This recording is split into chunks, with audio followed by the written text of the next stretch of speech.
I'm already receipt of the warrant of arrest issued against me by the 5th Division of the Sandigan Bayan. Nais ko lang pong bigyan din ang mga bagay nito. I will remain firmly with the majority bloc under the leadership of Senate President Alan Peter Cayetano. Hindi ako matitinag sa anumang panggigipit, pananakot, political maneuvering para talikuran ang aking paninindigan. I will not yield to threats. I will not be intimidated. I will not be pressured into surrendering my independence of judgment. I am giving instructions to the Senate Secretary to put on hold my salary. Personal kong pasya ito upang ipakita sa sambayan ng Pilipino na wala akong intensyon makinabang sa pondo ng bayan habang nililinis ko ang aking pangalan. At higit sa lahat, hindi ako papasailalim ng kustodya ng Senado. I will not seek Senate custody. Hindi ko gagamitin ang Senado bilang panangga laban sa mga aligasyon sa akin.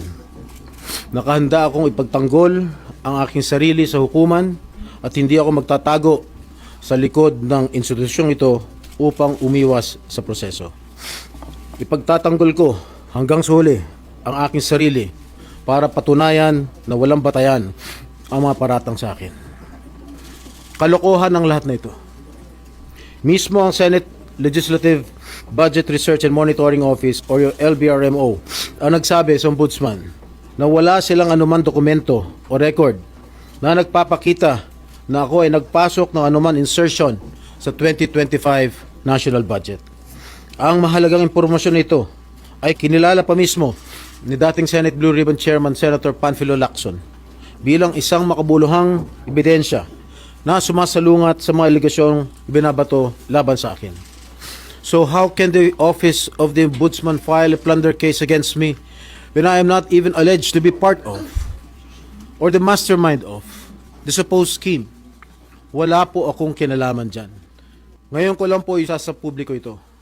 Maraming beses po ako inalok na talikuran ang independent majority bloc kapalit ang pagbabasura sa aking kaso.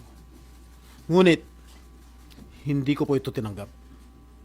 Mas nanaig ang paninindigan ko na ako'y manatili sa hanay ng mga kasamahan ko sa independent majority bloc.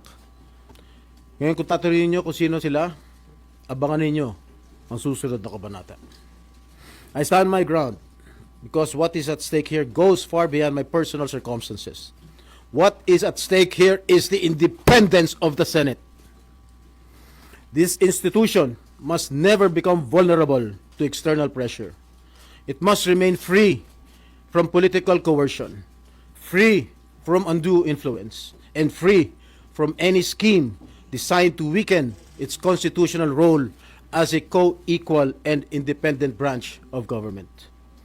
If this is the price I must pay for the decisions I have made and the principles I have chosen to uphold, then I am prepared to face the consequences, however difficult they may be, especially for my family. I will not be broken by accusations, nor will I yield to political pressure. I will meet these charges head on, defend my honor through due process, and place my faith in the truth. I will be proceeding now to the CIDG to voluntarily surrender myself. Maraming salamat po.